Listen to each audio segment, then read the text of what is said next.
Earth, radio, podcast world? That is the question. The greatest show on what medium? Well, we'll start with TV. And by TV, I mean not television, but TradingView. Why TradingView? Well, TradingView is where market assets are traded. And the greatest show on TradingView is really cryptocurrency. You come right down to it. Now, I know people say, oh no, not another crypto bro video. Well, like it or not, in the last 15 years, Bitcoin has demonstrated its ability to be the most volatile asset, yielding the highest returns of all time of any asset in any asset class, period. What do I mean? I mean literally, there is not another asset, aside from Bitcoin specifically, that has ever yielded the kind of returns that it has. No other asset, not in crypto, not in Forex, not in stocks, not in commodities, not in anything, has ever yielded the kind of returns that long-term holders of Bitcoin have seen. People who invested at the very beginning, and by that I mean the miners who got blocks for free, block rewards, meaning 50 Bitcoin or more, for the effectively for the cost of the electricity of mining blocks on their laptops or desktop computers, back when that was still doable, and people who bought from them and just held on to those coins, right, before it was even traded on exchanges, when it was literally worth nothing as a market asset, but it was worth something to us OG Bitcoiners, because we saw the potential value, and many of us were already using it for various things that we traded for. Those OG Bitcoin holders have made insane gains, and even those who bought them at the very cheapest prices, even well under $1 when it first went on the market, or around $1, have made like billions of percent returns for each Bitcoin they own. Now you tell me, what other asset class do you see that has done that consistently, increasing its value? Yes, we have peaks and valleys in crypto, and yes, after all-time highs, after the high of the all-time high run is reached, you typically have pullbacks. It's not uncommon to see 80, 85, 90% pullbacks on the value of the price of Bitcoin, for example, and as much or more on altcoins like ETH, Litecoin, whatever, Solana, etc. If you look overall, year over year, in any multi-year period, 4 years is pretty much good. Pretty much the length of a Bitcoin halving period or cycle. You will notice that people that buy and hold on at least 4 years, right, from a trough to a peak, typically have very big rewards in terms of the returns. Does that mean, by definition, it will always be that? Of course not.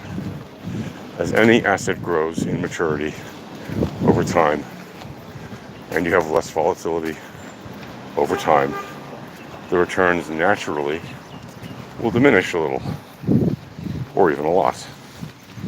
However, Bitcoin has a mining period that is due to last about another 120 years. And even though there's less than 10% of Bitcoin left to be mined and added to the circulating supply, and that's a very small amount if you think about it, less than a couple million left to go, it's going to take 120 years to do it because of the halvings, right? It started out with a massive burst of production with the mining in the first halving cycle, or in the first cycle before the halving, and then it was cut in half during the second cycle, cut in half during the third cycle, right? Cut in half again during the fourth cycle, and now we are coming up to the fourth halving, which will begin the fifth cycle, right? Effectively years 15 to 19 or thereabouts. At the moment, the next halving is set to be around slightly after the middle of April 2024. Estimates are anywhere from, I've seen April 19th, I've seen April 24th, I've seen a bunch of things in those areas. A few months ago I saw middle of May. It quickly fell back, or I should say moved up in time, because more hash power was added to the network. And what does that mean? Well, that means that there are more computers mining as much as they can, fast and furious, coming up to the halving. Why? Because they realize that after the halving, the supply will be cut in half in terms of production per block, and they will only be earning 3.125 BTC per block reward.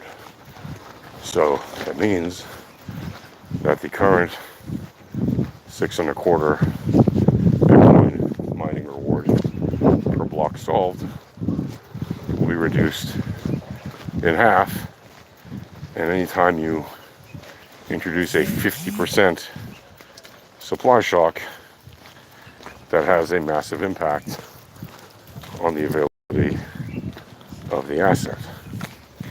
And the fact that it happens, like clockwork, or really like blockwork, roughly 4 years or so, not based on time, right, but based on the number of blocks solved,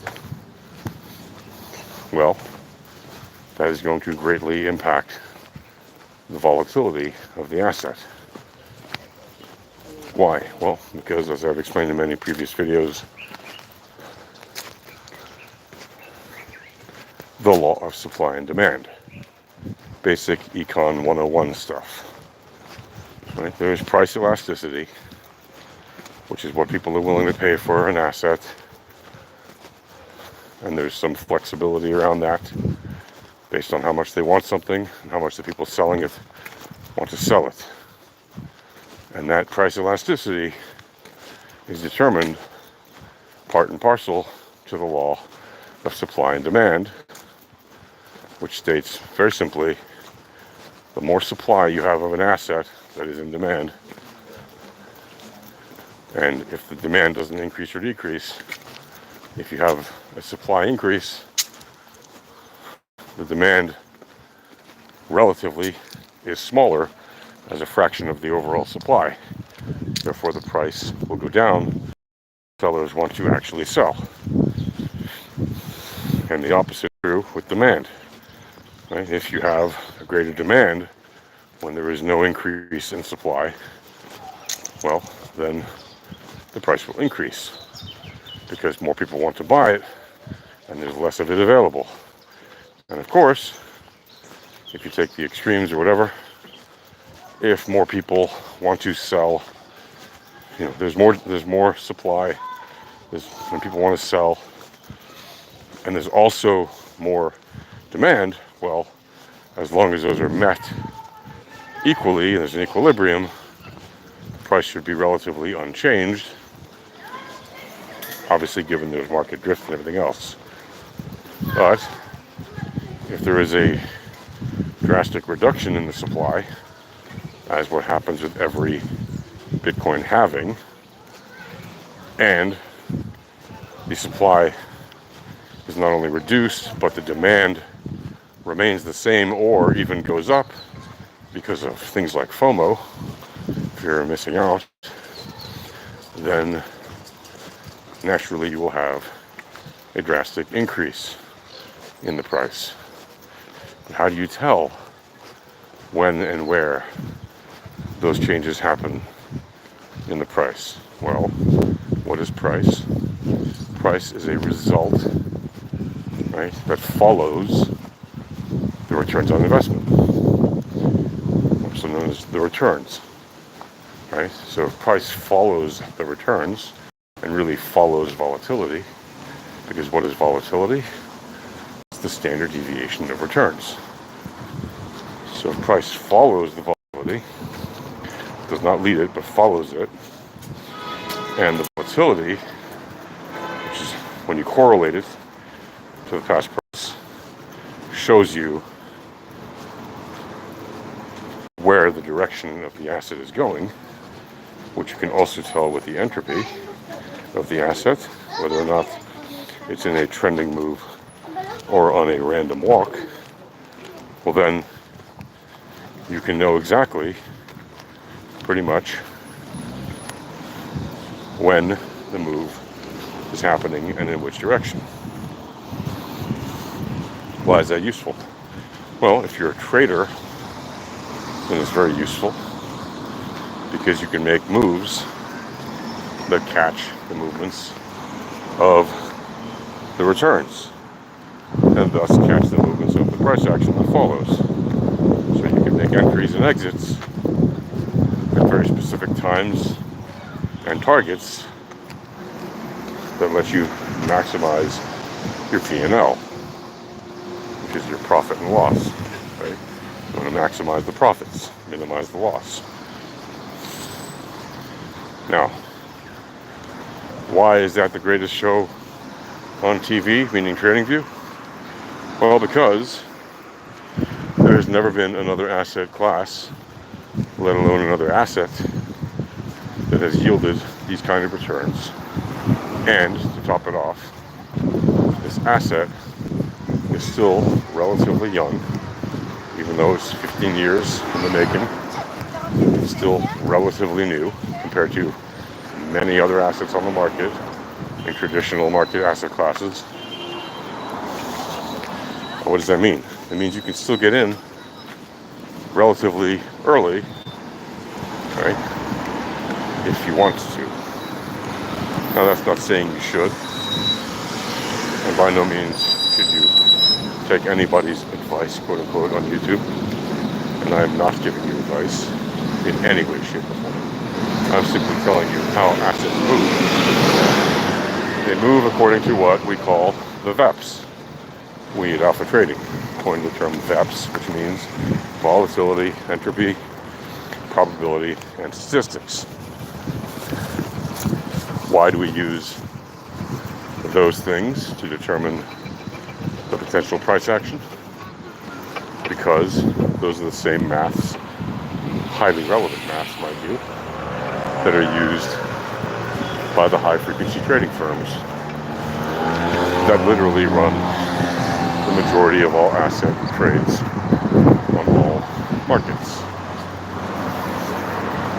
How do we know that? Well, they have bots that run their trades at millions of trades per second. And there are a bunch of these HFT firms, just as there are also a bunch of quant shops that build bots for themselves as well as for clients.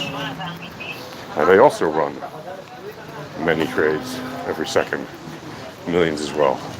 And these HFT firms and top quant shops literally run most trades on the market on any given time frame, on any given day, on any given asset class, on any given market, every day of the year. And if you think, for some reason, that they are not trading crypto, well, you got another thing coming, right? Yes, you hear it all the time. Institutions, financial institutions don't want to trade crypto unless it's regulated, unless there's all kinds of regulations in place for them to feel confident trading this stuff, well, got another thing coming. They, in fact, are most definitely buying, selling, holding big, huge bags of crypto. And for the most part, the very large institutions, like the biggest banks in the world, are buying and holding. The trading firms are, of course, just trading it for profit and building their stacks. Why are they doing this? Because they're not idiots.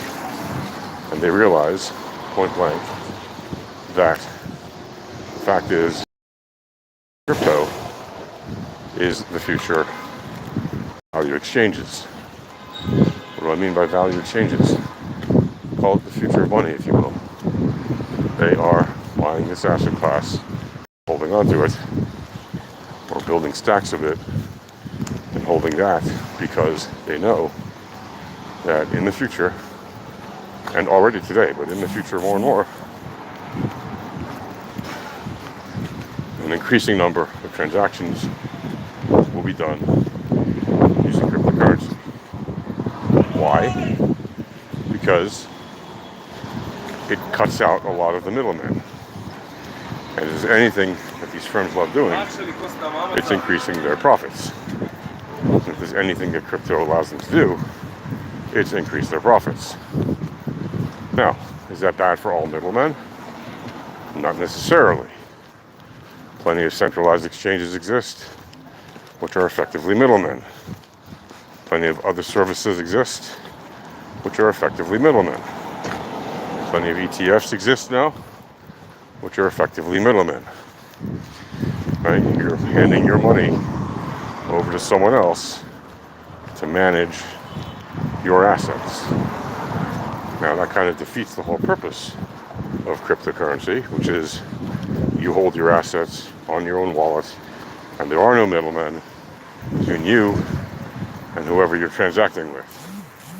But of course, if you on a centralized exchange, or if you buy an ETF that has, a Bitcoin ETF or some other kind of crypto ETF, then you are given control of your crypto assets to an organization or individual to manage your money for you. And that technically means, as the old saying goes, not your keys, not your crypto, which means it's not your money. So what is the thing to do? Well, if you hold these assets, there's no reason for you to hand them over to a centralized party that would therefore own them instead of you, unless you think there's some benefit in doing so. What are the possible benefits? Ease of use, ease of management, convenience, worry-free management, blah, blah, blah. But it's not really worry-free. What if that ETF goes belly up? What if that exchange goes belly up? What if the exchange gets hacked? What if the hedge fund you invested in goes belly up because they took over-leveraged positions? They do this all the time. They don't manage their money nearly as well as people think they do. So, as somebody who's been in crypto from the beginning, the way I see it is, hold your own assets. Don't give control of your assets to other people unless you have some very particular good reason to do it. It's generally a bad idea. And yes, you can say, well, ETFs are safe. They're well regulated. They have rules in place. They're not just going to disappear. Your money's safe. Okay? You can believe that. However, I would much rather trust a couple of hardware wallets and well-protected seed phrases than trust some random company, whether they have a great reputation or not, even if they're regulated. Because if you think shenanigans don't happen on Wall Street in regulated firms, all I have to do is point you to the likes of well, I don't know, Bernie Madoff, right? Or any other number of scams that have happened.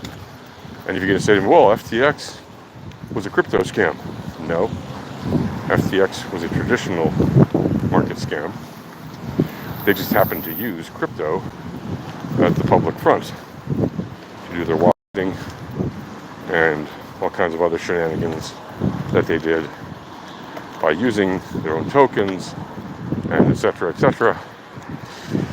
to basically pump their own tokens and have bad ledgers, but they were not tracking properly and they were not managing their funds properly,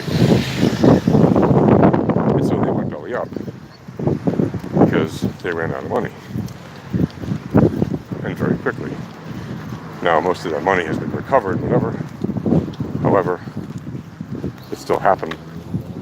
It still hurt a lot of people, and the people that it hurt the most are the people who still have not received any of that money back, right? They haven't restored the money to all the players, even if they've collected it. They've kept it, they're going through audits, they're going through whatever processes, right? Look at Mt. Gox. Again, was it the blockchain that went bad? No, it was the centralized exchange that had problems and caused all these Bitcoin holders to lose access to the money on the Mt. Gox exchange. And that happened, what, like 10 years ago? And only now, in recent months, did they start doling out all the Bitcoin to those holders. 10 whole years later. Now, you can say, well, those people made a great return on their investment. Sure. In the meantime, they had to wait 10 years and they didn't know if they would actually get any of it back.